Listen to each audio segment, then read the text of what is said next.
আসসালামু আলাইকুম প্রিয় বন্ধুরা। আমি আজকে বসেছি আমার সেই ডাইনোসরের বাচ্চাটাকে খাওয়ানোর জন্য খাবার তৈরি করছি। এই খাবার তৈরি করতে আমি ব্যবহার করেছি টিকটিকির ঝোল, তেলাপোকার কাঁটা এবং বাদুড়ের মূত্র। সব উপকরণ একসাথে দোলে পিষে হাতুড়ে পিটিয়ে এই পোকা আকারে ছোট ছোট করে বানিয়ে নিতে হবে। অনেক কষ্ট করে খুব সহজেই এরকম পোকা আকারে সবগুলো বানিয়ে নিই। চলুন।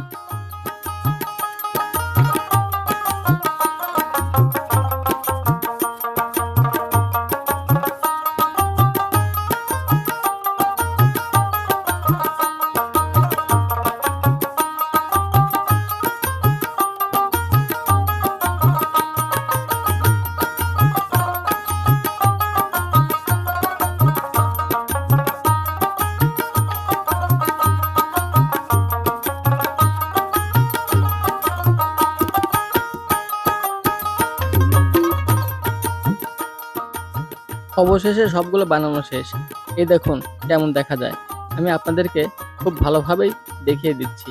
এইগুলো সব একসাথে দেখতে কেমন দেখা যায় আপনারা কমেন্ট করে জানাবেন। এখন একটু খেয়াল করবেন, আমি সেই দেওয়ার সাথে সাথে ডাইনোসরের বাচ্চাটি ফাল দিয়ে ডেকে উঠবে।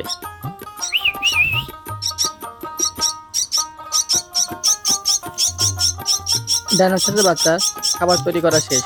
চলুন এবার খাইয়ে দেই।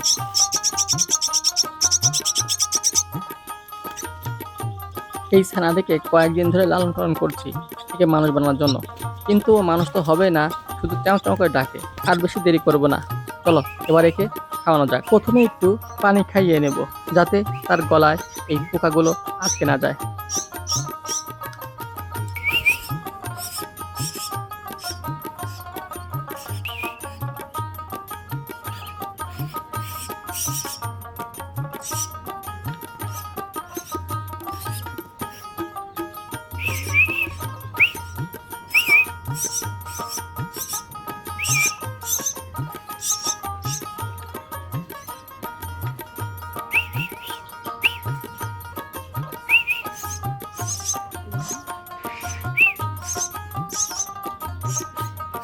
কি দেখতে পেলেন ডাইনোসরের বাচ্চাটা, যেটা শালিকের ডিম থেকে ফুটে বের হয়েছে।